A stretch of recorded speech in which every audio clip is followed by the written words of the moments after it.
now, Larry, we're going to have to really talk to them. Yeah. Thanks for coming out. Appreciate that. Your day, come and see him. So before we get started, I want to say if you've got any questions for them, if you wouldn't mind, go ahead and line up at the microphone. So I'm going to start out with how did you get involved with chips? I had a big jar of salsa. I got some chips. I got involved. Well, God, it's going to take a long time. I don't have time for this.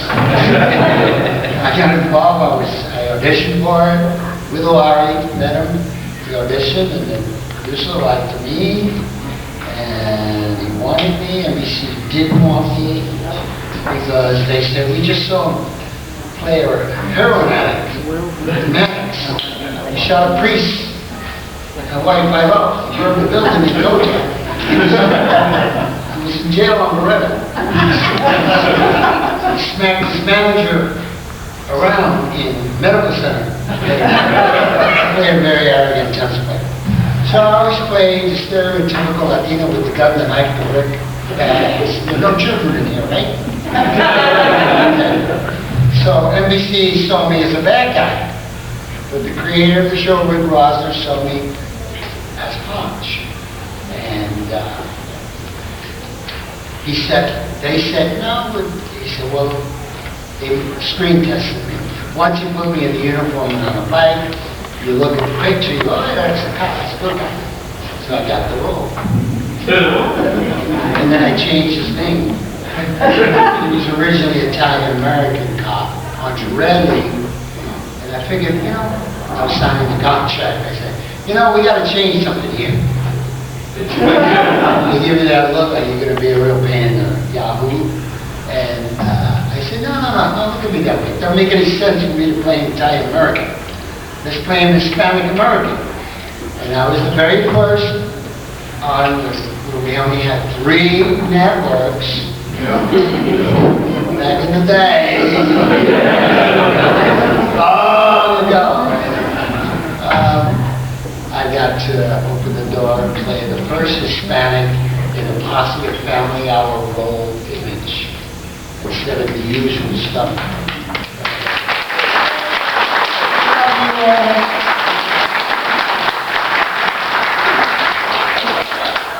So after meeting a lot of Latinos, and now they've come over the border, so. He liked it, I couldn't put it. On my own. I got this, Larry. Anyway.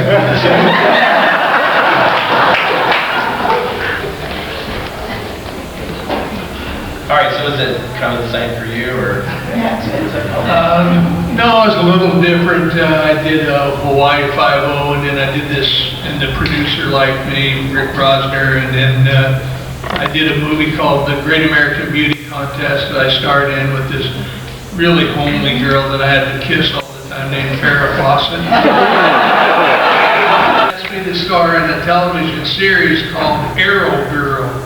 And so I starred in that with Don Meredith, the famous quarterback from the Dallas Cowboys, Dandy Don.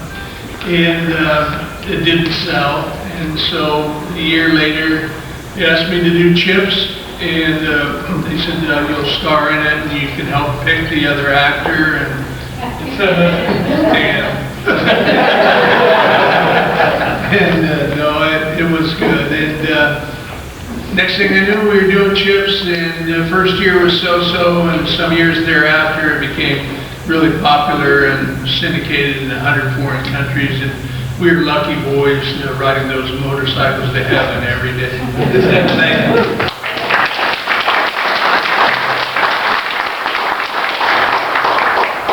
So, did you guys have to learn how to ride the motorcycles? You already know how to do it when you started? No, I grew up in Spanish Harlem, New York City, and I rode the bus of the subway. So I didn't know squat about bikes. I was driving the cockroaches. More or less. They're good eating. Anyway, they sent a gentleman from the Sacramento Police Academy, California Highway Patrol Academy, named Scott Wilson. And he would teach us. Well, Larry already knew. Larry had horses, he had motorcycles, he could tread. I had 5 bicycles. First 3 years in California. Anyway, so he would teach us to do the circles, right? Figure eights and coming up to the stop sign, not putting your feet down and then accelerating out, you know. That's the hard stuff. Anybody can go fast. Yeah, so I learned, and then that's when I started having a lot of accidents. There's one right there. This is normal, this is not. Yeah, we both went through training. We really learned a lot. I mean, we got cocky good. And not to be pompous, but we learned how to ride the motorcycles really well. We did all the riding. You know, we do the real intricate in between traffic and cars messed up and clutch, brake, balance. And we got pretty good in it. And then on the close-ups, they put us on the trailer and a whole focus. So the focus wasn't like this. It had to be even, right? Parallel. And sometimes we'd ride in, the teeny boppers would be there, and they'd be all excited, and then other times they'd come in on the trailer, and oh, you guys suck. You know? And I would yell, motherfucker! But then, you know, with a motorcycle, you haven't been down, you're going down, so it's a matter of time. So they didn't know how to build the trailers in the beginning, so we were experimental sacrificial items, if you will. And they put the front wheel on the trailer and the back wheel on the ground, which sounds good going straight, but when you go around a corner and pitch it, Not good. pitched me, I don't know, 15, 20 feet in the air, and I landed on my rubber gun, so that was better than landing on my pelvis. And Where you going? He told me to get a microphone to talk to you.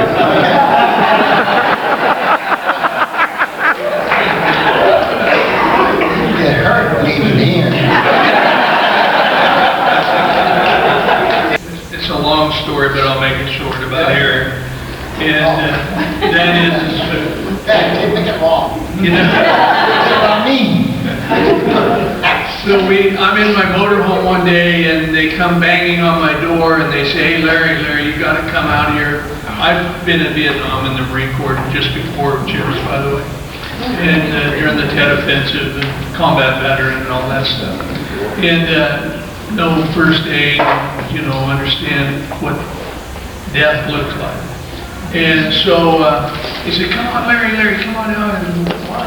Oh, Erik just had a really bad accident. I said, what happened? Oh, he came in and his bike went down in the gravel, and the bike high-sided him, like flipped him in the air like 20 feet and hit a car. And then the motorcycle came in the air and hit him in the chest and broke his sternum, broke his rib, punctured his lungs.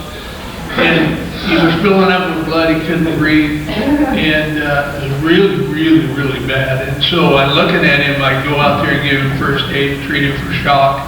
And you know, I know that look so well from Vietnam, and I'm looking at his eyes thinking, this dude's not gonna live. And he's, I can't breathe, and he couldn't breathe because of the lungs and so on. And so then we call an ambulance and a chopper, and they take him to the hospital, and I go to the hospital to see how he's going to fare out in this. And the priest is in there giving him the last rites. And a lot of people don't know that. He was gone. And he wasn't going to make it because in those days, there wasn't any place to get open heart surgery except Houston if you wanted to put a pig heart in you. And that was all they were doing, remember, in the beginning in Texas, the famous doctor down there. So they were either going to have to fly him to Houston or somewhere, and they ended up flying him to UCLA. He was in the hospital a long time.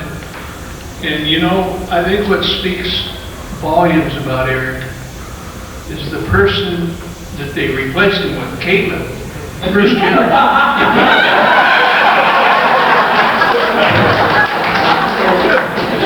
And Erik came back and they got rid of Caitlin, and Erik was, after 8, 10 weeks, I don't know how long in the hospital lived. And so God bless him, he's here. But she was there at the end of the bed. I'm looking at her and she's crying. And she's there with a boyfriend named Andre, and a buddy of mine named Billy Torman, and my dad, who was in a wheelchair at that time. I'm not here. I'm not here. You want to talk to Jesus? No, I already did. I spoke to them more than once. So I'm laying there, and my mother's crying, and I'm going, Mom, why are you crying? Right? I'm in a tent, I got tubes everywhere, and I'm telling Mom, why are you crying? Why are you crying? Why is she crying? Mom, why are you crying? So I get out of bed, and I go up to her, right here, she's right there. I go, Mom, look at you, what's the matter? What's the matter? Andre, what happened? What's the matter? Mom, what happened? Why are you crying? And she's looking at me. She's not looking at me, she's looking over there, through me. And I could see that. She didn't notice me. So I said, well, what are you looking at? And I turn around and I see myself in the tent, and the whole thing in the machine going beep, beep, beep, and all that. And I don't know, but in the spirit world, because I was a spirit at that time, this is my out-of-body experience.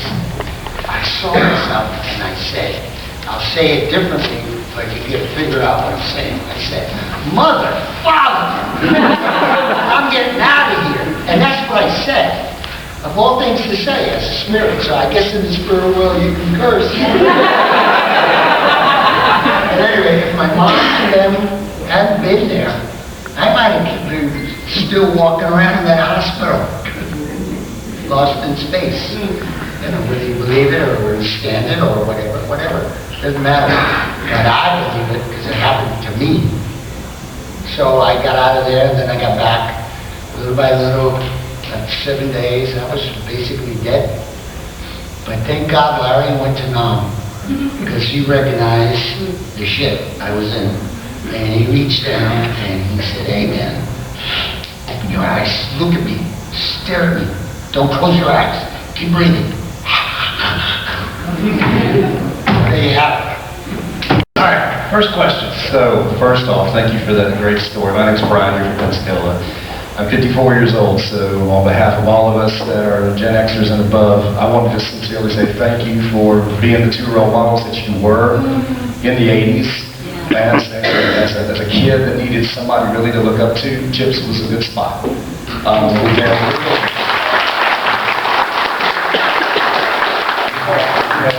We had Dukes of Hazzard, we had some other great shows that were on in that time frame, 18, that came on kind of one month, when we got home from school, I kind of watched a lot of things. So I got two questions for you. One of them, before I do that, also thanking you, like you were a primary, both of you were primary reasons why my brother went in and became a police officer. Yeah, good. I'm sure you've heard that over years. Yeah, he's been in 30 years as a police officer, and a lot of it, I think, was because of watching the two of you be cool.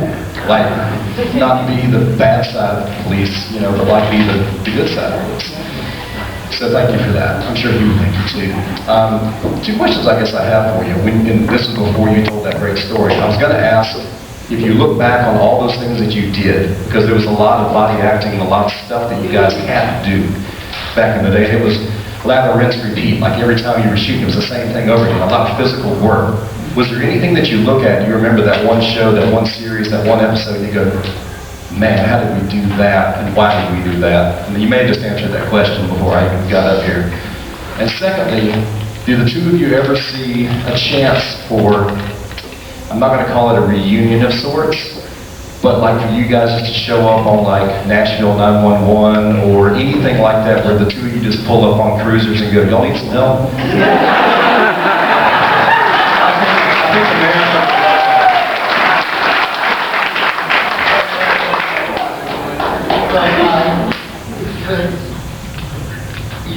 The last thing you said was us being being in the show, showing up and stuff like that. That would be great, but a lot of the people that are running the business today, they are not from our time. Okay? Just as you guys know every day, you can watch one newscaster or watch another station and it's different. The business is different. Nowadays, if we want to, I got 52 years in this business. I'm 77 years old. I got 52 years in this business.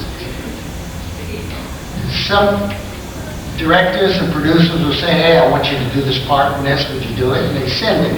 You read it, you say, okay, fine, bing, bang, bing, you do it. But mostly today what you got is people that make you do a read on video and you send it in. That's bull. I'd rather be in the room so you can see me, you can smell me, you can feel me. So I don't chase it anymore. I don't do it anymore. I actually am a real cop now, in real life, you know? So, it's different. That will never happen today for me and Larry to get on, you know, and do that, because the people that are running it are of a different, you know, I don't want to get canceled here, But he asked the question, do you remember anything when you look back on the series and you wonder why you did it, or should you have done it, or something of that nature? And the only thing I can think of is, you know, it wasn't a big drama show. It wasn't. Marlon Brando would have got canceled in this. God bless him, he's a great actor, but this was a show that didn't warrant that kind of acting, and if it did, it would have messed it up. I think I'm answering your question. Sometimes I would see us doing high-speed chases, and I feel like we're stars of the show. It wasn't really smart of the producer to have us do that. We were young with egos, obviously, and the tight uniforms made our voices go up an octave. I lost my voice. But I think, you know, we pushed the envelope sometimes, and I thought, man, you really shouldn't have been doing that one scene. And real quickly later on, like we did the Chips 99, the reunion movie, a good example. This is what happens. In the Marine Corps, one of the good things that they always teach you is find a solution. No matter what, find a solution. And if you mark time, you're going to get killed. So you better move forward and find a solution. So your brain starts getting trained to do that. There's a bad part of that. I'm a pilot also. So sometimes I'd fly in a plane, and one time I was flying with this guy, my friend of mine, Arnie Stone, passed away. And I always simulate the negative, what's going to happen, go wrong, right? So once I simulate the negative, if it happens, I react quickly before I even think it. This plane ran out of gas as we're on final. And, you know, we're going to crash. And hurried up, like a fuel pump. He looked at me, how the hell did you figure that out so fast, right? It was because of the practice. Well, I think that, what was I going to say? I think that there was something on Chips on, the reunion. So real quickly, we're on the Alzheimer's. We're on the bus, and they had me do this fight sequence. So they said, would you do the fight sequence? We're going to be driving about 30 miles an hour on the bus. You know, ego on top of the bus, immortal Larry Rest. Oh yeah, no problem. So we get up there, and I said, maybe you should cable me off in case I fall, so then I'll just be dangling, you know. And they said, okay, so they cabled me off, and I said, maybe I should fall off. I said, what do you mean? I said, I need to see, I got to push my threshold of pain or fear to see where I'm going to be dangling. So I was dangling, and okay, it's fine. So I get back up there, I do the fight. Perfect, do another sequence, and they always go from A to B. You scout the area from A to B, kind of like in Marine Corps, same thing, right? You're going to go check out an area, and you know that area is safe. A to B. You don't go B plus. You don't go B to C. A to B only. So we did A to B multiple times, perfect. We shot at all different angles, you know, handheld on the camera. The cameraman's up there. He's shooting on the bus also, all strapped off so the camera doesn't go off, he doesn't go off. They decided to go from B to C. Major mistake. Never do that in a stunt. So we went down the hill 30 miles an hour going B to C and hit a low-hanging oak tree. Took the cameraman back of his head off, broke the camera, and would have killed me. But for some reason, thank you God, when I swung to hit the guy one time, the first time ever, somehow I missed and slipped my footed and went down and flat on the bus, right? But those are things you shouldn't be doing. That's an idiot actor with an ego who thinks he's immortal, right? Let the stuntman do that. He likes that stuff. My question is not about ships.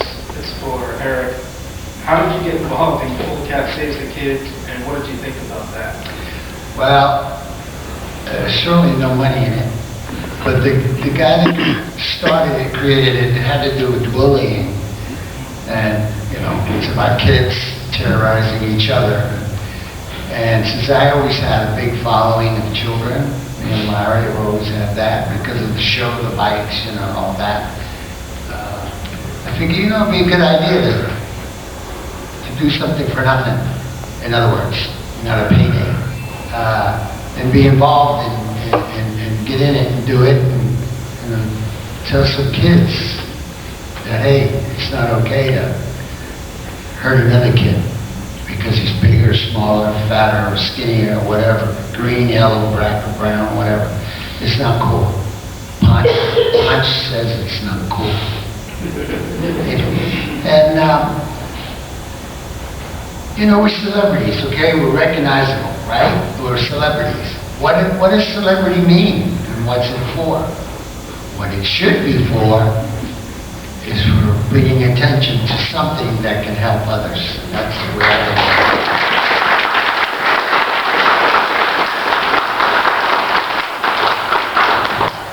Thank you for your question. This question is also for Erik. I saw you.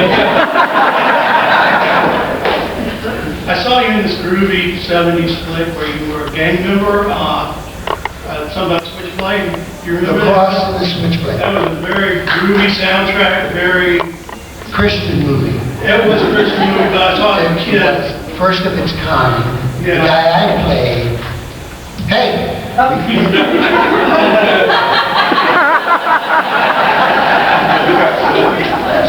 Jack him up.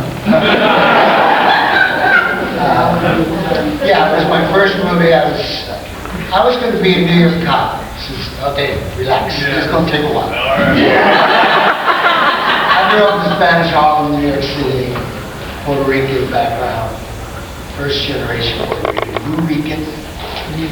My mother fires my dad when I'm 4 years old because he's stuck on the needle, right? Right. And then, very interesting, I just flashed back on something. Sorry. That's why I don't like doing panels, because it takes my mind back to places that hurt. Anyway, so, she starts dating a cop. I loved the guy. I loved him. I only loved two men in my life. My grandfather and this cop. Pete Panos, Greek American, works Center Street, CSI. So I would look at this stuff, and I would see things, you know, and some of the stuff made me want to, get the person that did that. You know what I mean? I mean, I saw things, it didn't bother me, it just wanted me to get involved. So I was going to be a cop. But at 17, now from 4 to 17, I was going to be a New York cop. At 17, it was a pretty blonde girl. Go figure. Her name was Christine Laporte. I decided to wait after school, after 8 period. So she'd come out of the building, maybe I'll walk into the bus, or maybe she was around the corner, or introduce myself. She didn't come out of the building the first day. I said, damn, I know I saw her. Well, tomorrow, I'll wait again tomorrow. The same day she didn't come out the building, and I saw her in the hallway. So the third day, I said, I'm going to follow her. See what she's doing after 8 period. She was going to drama club. And then I said, I grew up in Harlem, I can act. I auditioned, got in, and got bit by the acting bug. I didn't want to be in New York cop anymore. Don't come anymore. But I had to go home and tell my mom, Mom, I can't get you out of the projects yet. I want to be an actor. No, amigo, no. Oh, she lost her mind, cried for weeks. I made a deal with her. I had to, because I wanted to get a shot. I said, look, if I can't make any money at this acting thing, I can come back, 32 years old, is the cutoff date to go to the academy in Albany to be a New York City police officer. No, amigo, no. I said, Ma, I gotta do it. I gotta give it a shot. I gotta do it. I like it. I like the acting, Ma. It makes me feel good. Up till now, I've always wanted to be a cop, but I never had anything feel so good inside of me as when you create a situation and you act in it, and people come up to you and go, wow, that was a cool scene, and when you did that, and that's okay. They enjoyed it, and they felt what they felt. But they didn't feel what I felt, what I was doing. And that's what made me want to chase it. And the other thing was, I wanted to make money. I wanted to get my mother out of the projects and have her living like my queen. So, I chased it. My first movie was I auditioned 6 times for that role. True story, a pastor named Reverend David Wilcox out of Phillipsburg, Pennsylvania, was in his barn, he was a pastor, and he's reading the Daily News back in the 50s about the street gangs in New York. And one of the toughest gangs in New York at that time was the Mau Maus. And the gangs back then were basically, all the jackets used to have an S, you have the name of your gang, and then on the back you would have an SC. So the cops would bust your chops. If they saw the SC, that meant social club. The grid was a gang. But back in those days, gangs, nobody had a gun. We get into this. My favorite, well, a favorite weapon that I heard of was a car antenna. Just right, 3 guys off like that. You hit a guy right here with an antenna, that would be big. You want to ask Larry something? So anyway, he reads it, he's in his barn reading about the gangs. He said that God talked to him. Christ, the Lord talked to him. He said, go to New York and help those boys. And he did. He came to New York City. Reverend David Wilcox. He started a program called Teen Challenge, which still is in effect today. But also, by the time he passed a couple years ago, by the time he passed, he had his Sunday missions were at a Broadway theater that he bought to have his church. Imagine that, how far from the barn to there. And when we went to New York, he saw that the meanest, baddest ass on the street. And his name was Nicky Cruz. He was the warlord of the Mau Maus. The warlord of the gang back then was the one that decides where you're going to fight, what you're going to fight with, in the gang you're going to fight with. And he went after Nicky, and he flipped him. He turned him to Christ. And Nicky today, Reverend is gone, but Nicky is still bringing people to Christ. And he was a badass, this kid. Grew up in Puerto Rico, and as a young boy, his dad used to punish him and stick him in the chicken coop overnight, all night. And you ever been in a chicken coop? You move around, those things go. This kid, by the time they migrated to New York, he was mean and he was nasty. And his model for his gang was to draw blood in a fight. And I got to play him. And I had to audition 6 times. Don Murray, the director from, Don Murray from Bus Stop. Bus Stop, Police story.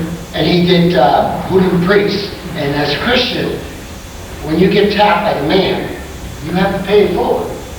Amen. Amen. And so he played the Voodoo Priest, the movie Voodoo Priest, and he got tapped. And so he wanted to direct The Cross of the Switchblade. And my audition was wild, because I was up against a kid who already had a movie, and I had nothing but spit and won. I was turning 19. So I went to 42nd Street and bought a Switchblade, put it in my back pocket. Went to my 6th callback, where they were going to bring in Pat Boone to face off with actors to see. So I'll make it quick.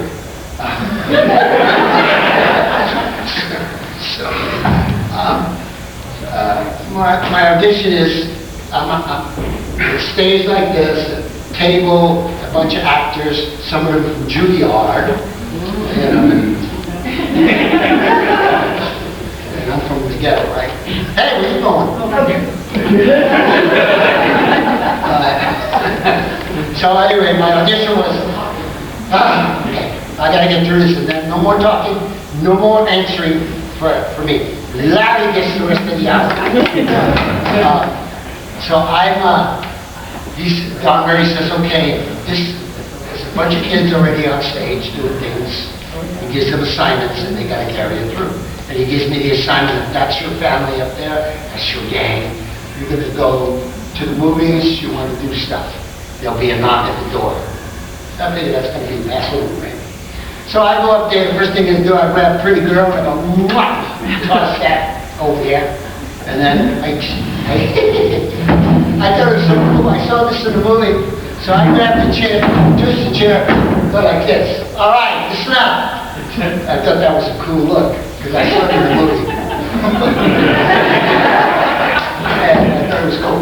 So nobody's paying attention to me. These kids, they're from Juilliard, they're from high-end schools, drama schools, and nobody's listening. So I start dropping the F-bomb, which I should, because it's not cool. But I was really raw, and so I got their attention. I said, listen up, this is what we're going to do. We're going to go and hit my piggy banks, because we're going to the movies, I want pizza, I want ice cream, we're going to have a good time. And swing kid goes, piggy banks? I said, yeah, parking meters and telephone booths. Back in the day, you could just with a crowbar. It's easy. I mean, I've seen it done. So I get out there. Now I want everybody's attention out there. The producer, the line producer, the director, the writers, everybody. David Wilcox himself was there. So I figured I'd take the chair and I'd just throw it that way. So right away you look, right? So then I get up and I go up to the doorway. Now, Pat Boone's in the door frame like this, right? So I come up to him and I look him up and down and I wolf him. Wolfing is a thing we did in the street before you're going to have to fight him.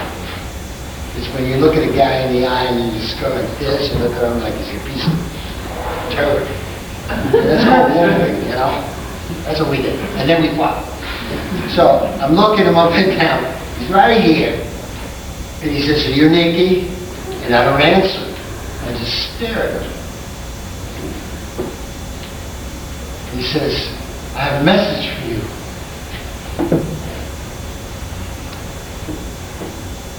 He says, Jesus loves you. Right?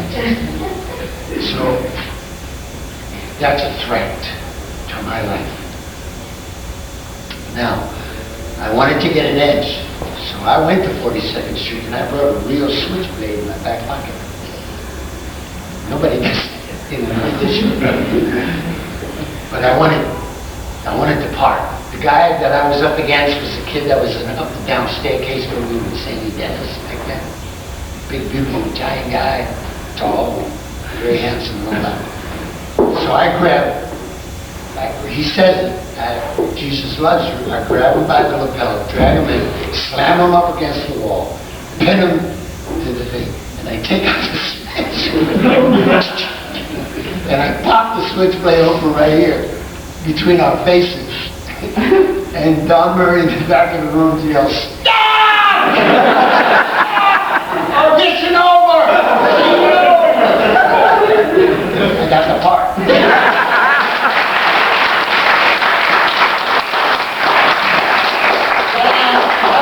Anymore. Larry, you got it!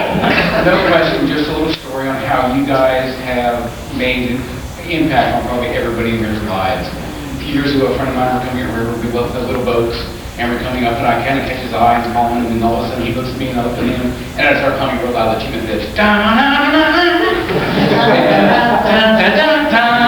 we're doing this, the script at the top of the line is doing this. So, and that might be one of the game we're close over, but that's another story. So, thank you guys for years and years of good, fun memories. Thank you.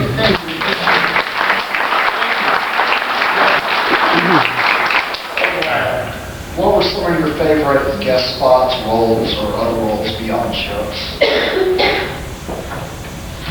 Oh, so many, I don't want to indulge you, but I'll try to be succinct. You know, each time I got to create a character that was different, that was fun. So I did Dirty Dozen with Lee Marvin. I got to play this really nerdy guy that was always trying to sing, and he had bad voice. And he's just a weird character playing baseball, and there's no ball in his hand, and he's just not a psycho. So that was fun. The director allowed me to write the script and change everything in the script and add things to it, to create nuance that would add layers to a character, which are differentiators. And those nuances are what really make the film. You know, you'll get a script and it's thin sometimes, so you got to create something. Cole Younger, Yeah.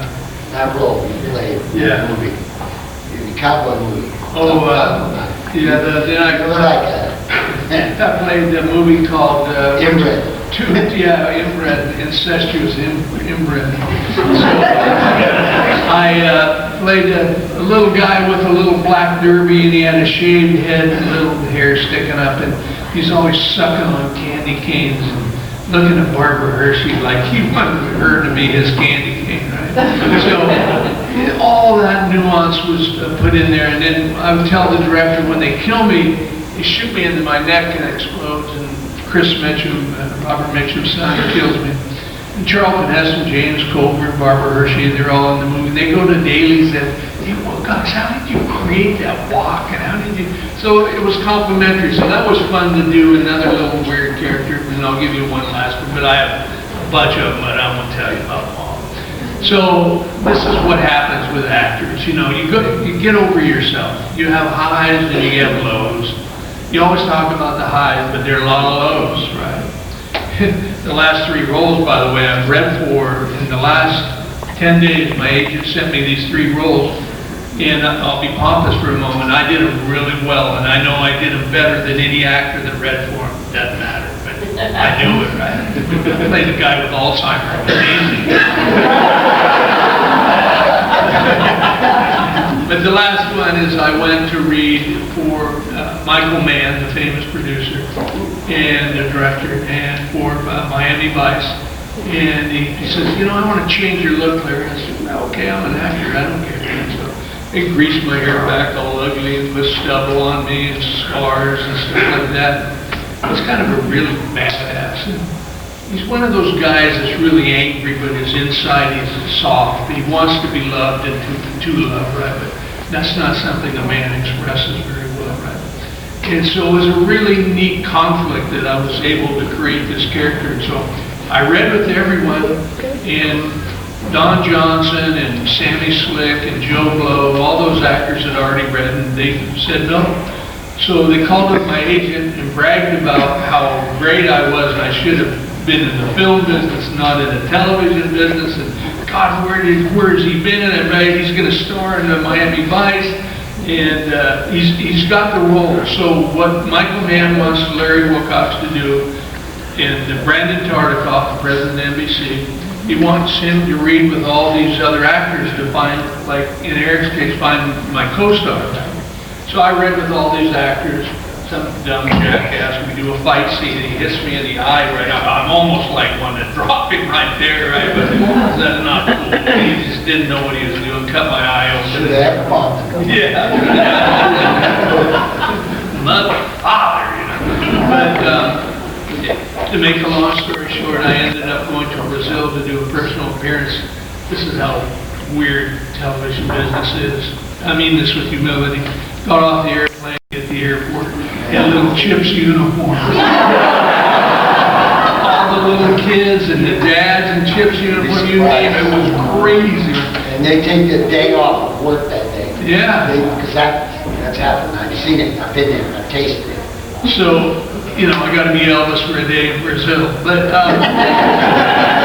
bottom line is that they called my agent and said, hey, we don't know. The writer wants to go with a different way. I said, what do you mean? Michael Mann wants Larry Wilcox. The producer wants Larry Wilcox. The NBC wants Larry Wilcox. Yeah, but the writer, he's not happy, so we're going to go a different way. After reading with all those actors for 6 months, they told me goodbye. That was one of the fun roles that I did. That I'm still proud of my test that's on YouTube. And the guy's a badass. Angry, mean son of a gun. You would have been perfect. That's why I have hungry. Larry and Erik, of all the Chips episodes, which episode is the most memorable and you remember the most? I'll be quick. I like the one about Mothers Against Drunk Drivers, where Ponch is finally able to get married, engaged, but she gets killed by a drunk driver. And that was my real girlfriend at the time. Okay.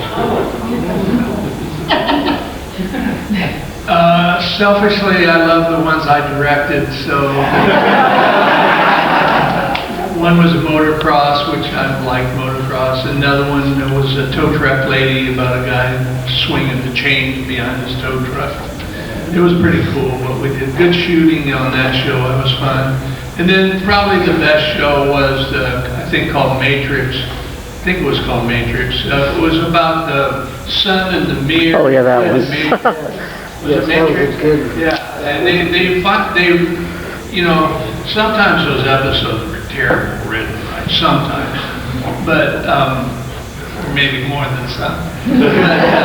But that particular show was really written well, and it was a good show. It still is a good show. That one episode. It's very popular. Yeah. Thank you. Thank you. Two more. Thank you guys for taking them. Okay, thank you. Next.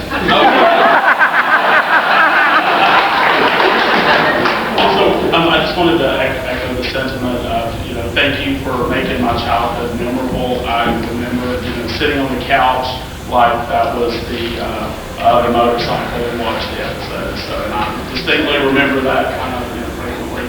But my question's for Mr. Wilcox. So, I understand one of my mother's favorite shows was Murder, She Wrote. And I understand that you were in more than one episode. And one in particular, you played a bad, kind of a bad guy. And I know being a good guy in most of, in every episode of Chips, right? So how would you go from like one transition to the other? Famine.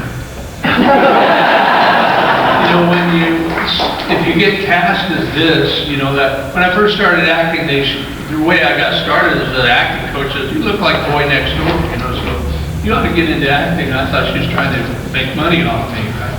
But to make a long story short, she let me study with her for 2 years for free, and I did Lassie first. So Lassie, Disney movies, et cetera, et cetera. And after a while, you don't like to eat pancakes every day. You want to spread your spectrum of capability. So those roles, they call me for Murder, She Wrote. Same thing.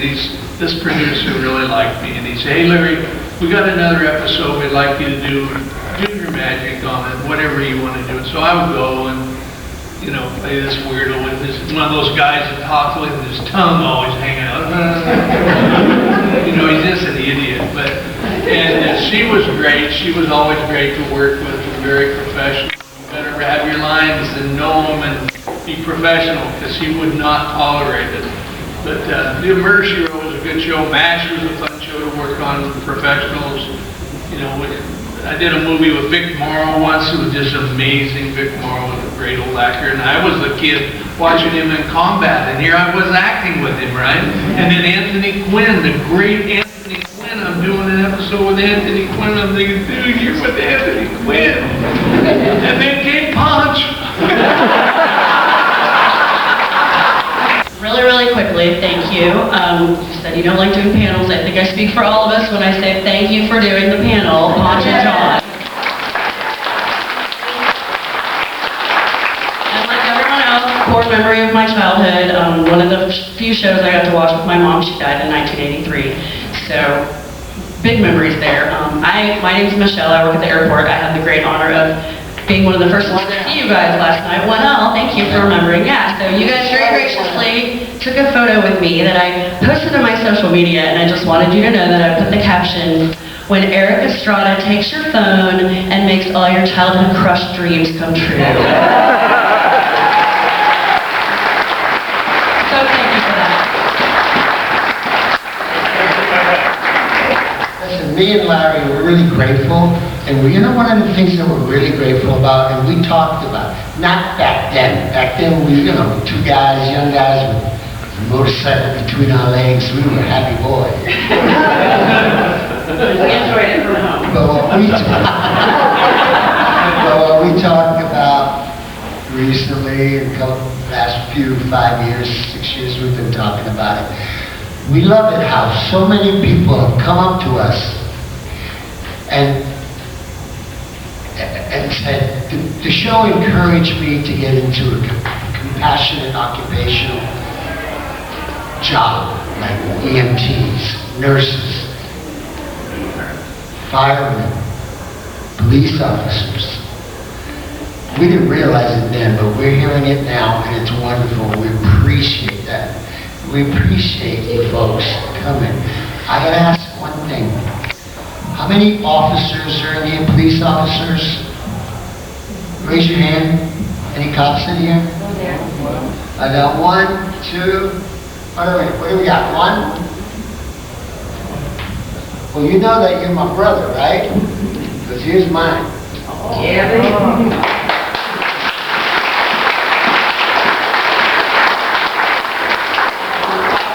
16 years ago, I wanted to see if I still had that 4-year-old itch. I did. So I've been doing it since 16 years now.